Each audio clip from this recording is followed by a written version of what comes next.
বন্ধুরা, বাংলাদেশ রেলওয়েতে নতুন একটা পদ, নতুন বলতে পুরাতনই হয়তো আপনাদের কাছে নতুন। এটা হলো বাংলাদেশ রেলওয়ের সহকারী লোকোমোটিভ মাস্টার, পূর্ণাঙ্গ নাম আর কি। এলএমও এটাকে বলা হয়ে থাকে, অর্থাৎ লোকোমোটিভ মাস্টার। এখানে অনেকেই এটার কাজ, এটার বেতন, প্রমোশন এবং সুযোগ সুবিধা কিছুই জানেন না। তো তাদের জন্য আজকে সম্পূর্ণ ভিডিওটা। এই ভিডিওতে আমি সম্পূর্ণভাবে আপনাদের সব কিছু বুঝিয়ে দিব। তো বন্ধুরা, আপনাদের শুরুতে সার্কুলার এসে আপনাদের সার্কুলারটা এক নজর দেখিয়ে দিই। 2021 সালে একটা সার্কুলার প্রকাশিত হয়েছে, 2022 সালে একটা সার্কুলার এখন আমি আপনাদের দেখিব, তাহলে আপনারা সব কিছু সমস্যা সব বুঝে যাবেন। তো চলেন কথা না বাড়িয়ে আমরা কাজ শুরু করি।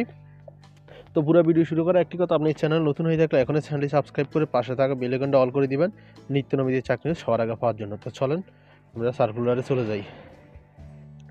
তো বন্ধুরা, আমরা একটা সার্কুলারে আসলাম, এটা 2022 সালের সার্কুলার। তো এখানেই দেখতে পাচ্ছেন, আমি যদি আপনাদের খুব সহজে ভালোভাবে বুঝিয়ে তাহলে বন্ধুরা, এই যে আপনারা এখানে যদি দেখেন সহকারী লোকোমোটিভ মাস্টার গ্রেড 2, চিন্তা করবেন গ্রেড 2, অর্থাৎ আপনি দ্বিতীয় শ্রেণীর কর্মকর্তা। এটা বলা হয়েছে গ্রেড 2 আপনি বেতন পাবেন, গ্রেড 17তে বেতন পাবেন টাকা 9,000 থেকে 21,800 টাকা বেতন।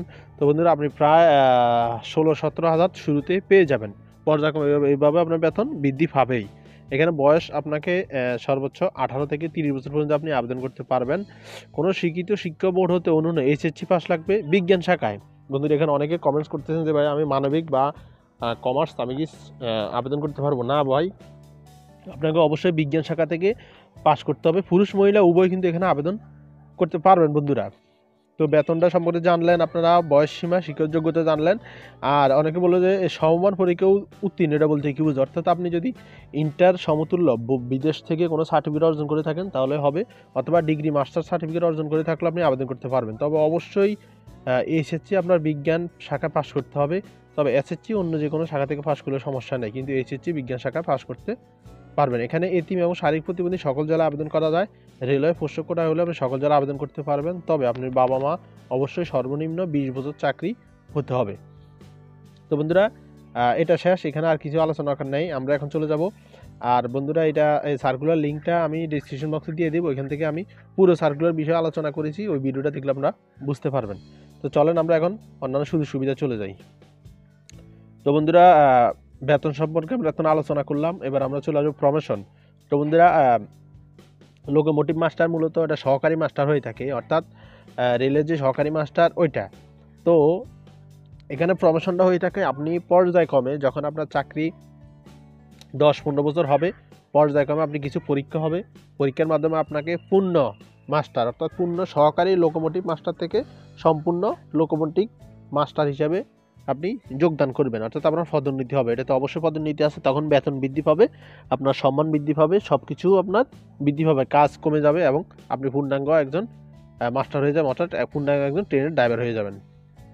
তো এরপর আমরা আসবো এর কাজ কি, এর সমস্ত কাজ বিষয়ে আলোচনা করবো। এখানে শুরুতেই সহকারী লোকো মাস্টারকে শুধু ট্রেন চালনায় নয়, পাশাপাশি ট্রেনের ইঞ্জিনের যান্ত্রিক, তোরিং, ইলেকট্রিক্যাল ও মেকানিক্যাল বিষয়ে পূর্ণাঙ্গ জ্ঞান অর্জন করে ইঞ্জিনের যান্ত্রিক ত্রুটি ও রক্ষণাবেক্ষণ ছোটোখাটো মেরামতের কাজ শিখতে হয়, জানতে হয় সিগন্যাল ব্যবস্থা, ট্রেনের রোড। আচ্ছা দেখ বন্ধুরা, আমি যদি বলি, অর্থাৎ সহকারী লোকো মাস্টার, মেন মাস্টার যে ট্রেনের মাস্টার থাকে, ট্রেনের ইঞ্জিনের মাস্টার, বা আপনার ট্রেনের যে আপনাদের যে মালবাহী ট্রেনগুলো থাকে, অথবা যেগুলো ট্রেন উদ্ধারকারী ট্রেন, ওইগুলোর যদি যে মেন ড্রাইভার থাকে, আপনারা দেখবেন সবসময় মেন ড্রাইভারের সাথে একজন সহকারী মাস্টার থাকে। মেন মাস্টারের সাথে সহকারী মাস্টার থাকে, উনি হলো লোকো মাস্টার। তো উনি ট্রেন চালানোর পাশাপাশি ট্রেনের ইঞ্জিনের যান্ত্রিক এবং তড়িৎ, ইলেকট্রিক, নন ইলেকট্রিক সমস্ত কাজও ওনার জানতে হয়, কারণ আপনি সব কিছু না জানেন ভবিষ্যতে আপনি অরিজিনাল মাস্টার হতে পারবেন না। মূলত ওনার কাজটা এটাই। তো এই ভেবেছে উনি সিগন্যাল সিস্টেম এবং রোড, কোন রোডে কোন ট্রেন যাবে এগুলো জানতে হয়, এবং ইঞ্জিনের সমস্ত কাজ ওনার জানতে হয়। মূলত এটাই বন্ধুরা ভালো একটা কাজ, ভালো একটা চাকরি। তো বেতন, কাজ কি, প্রমোশন আলোচনা করলাম। এরপরে আমরা আসি যদি সুযোগ সুবিধা। বন্ধুরা, এখানে পুরুষ মহিলা উভয়ে আবেদন করা যায়, এবং এই যে পদবিটা যদি আমি সংক্ষেপে আলোচনা করি, সহকারী লোকো মাস্টার দ্বিতীয় গ্রেড, সহকারী লোকো মাস্টার প্রথম গ্রেডে চলে আসবেন।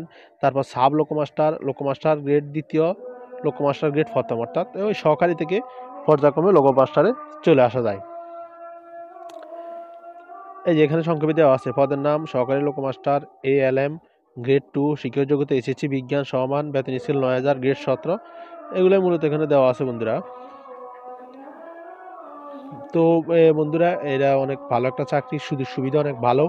তো আমি আপনাদের বলবো অবশ্যই যারা যোগ্য তারা আবেদন করেন, কারণ আবেদন করলে একটা সম্মানিত চাকরি পাবেন, যেহেতু এখানে পুরুষ মহিলা উভয় আবেদন করা যায়, এই জন্য আবেদন করেন। তো বন্ধুরা অনেকে আবার আমাকে বলবে ভাই সার্কুলারটা বিষয়টি বিস্তারিত যদি না বলে দিই তাহলে কেমন হয়।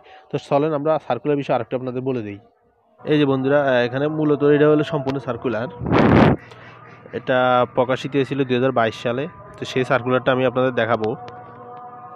তো এখানে কোটা পদ্ধতি অনুসরণ করা হয়ে থাকে। আপনি যদি বীর মুক্তিযোদ্ধা কোটা হয়ে থাকেন তাহলে আপনি আবেদন করতে পারবেন। এই দেখেন এখানে কোটা আছে, কোটা দেওয়া আছে বীর মুক্তিযোদ্ধা কোটা। তো আবেদনটা মূলত বন্ধুরা অনলাইনে করতে হয়, সেটা অবশ্য বলা হয় নাই। এই দেখেন সবসময় এরকম একটা অনলাইন লিঙ্ক থাকবে আপনার আবেদনের জন্য, এইরকম অনলাইন লিঙ্ক দিয়ে আপনাকে আবেদন করতে হবে। আবেদনের একটা সময়সীমা থাকবে, আবেদন করতে হবে। আর ওই বিষয়টা যেটা বললাম বন্ধুরা, দেখেন কোনো রেলওয়ে কর্মচারী পোষ্য বা পোষ্য বাংলাদেশের স্থায়ী পদে অর্থাৎ ন্যূনতম 20 বছর আপনি চাকরি যদি সম্পন্ন হয়ে থাকে, অবসরপ্রাপ্ত অথবা কর্মরত অথবা জীবিত অথবা মৃত, তাহলে আপনি আবেদন করতে পারবেন পোষ্য কোটা আবেদন করলে কিন্তু অনেক ছাড় পেয়ে থাকে বন্ধুরা। এরপর এখানে দেখেন যে অনলাইন আপনাকে আবেদন করতে হবে, 72 ঘন্টার ভিতর টাকা জমা দিতে হবে। এখানে পরীক্ষার ফি এটাতে মূলত কম, অত বেশি না, পরীক্ষার ফি 56 টাকা, 72 ঘন্টার মধ্যে আপনাকে জমা দিতে হবে।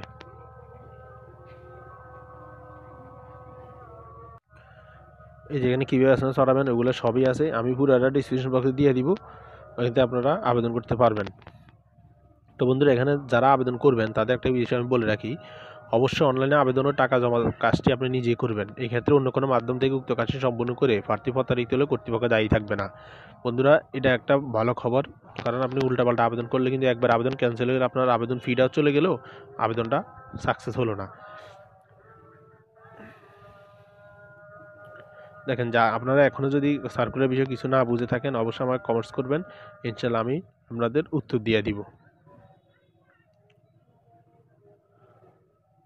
দেখেন যারা মুক্তিযোদ্ধা আছে তাদের জন্য সুযোগ সুবিধা দিয়েছে, তাদের সর্বোচ্চ 32 বছর পর্যন্ত আবেদন করতে পারবেন। তবে যারা নাতনি আছেন তারা কিন্তু 30 বছর পর্যন্ত আবেদন করতে হবে। আর আপনি যদি সরকারি আধা সরকারি স্বায়ত্তশাসিত প্রতিষ্ঠানে চাকরিতে প্রার্থী হয়ে থাকেন তাহলে যথাযথ কর্তৃপক্ষের মাধ্যমে আপনার আবেদন করতে হবে। অর্থাৎ আপনাকে এক চাকরি থেকে আরেক চাকরিতে আসলে ওই চাকরি থেকে আপনাকে অনুমতিপত্র আনতে হবে ওই চাকরির প্রধানের কাছ থেকে, তাহলে আপনি এক চাকরি থেকে আরেক চাকরিতে সহজে আবেদন করতে পারবেন। তো বন্ধুরা আর ভিডিও বড় করবো না, ভালো থাকবেন। নিত্য নতুন চাকরি পাওয়ার জন্য আমাদের চ্যানেলটি সাবস্ক্রাইব করবেন, ভিডিও ভালো লাইক করে দিবেন। ডেসক্রিপশন বক্সে ফেসবুক পেজ লিঙ্ক দেওয়া থাকবে, গ্রুপ লিঙ্ক দেওয়া থাকবে, ওখানে আমাদের চাকরি নিউজগুলো আপনারা সবসময় পেতে পারেন। তো আল্লাহ হাফেজ, ভালো থাকবেন, আসসালামু আলাইকুম।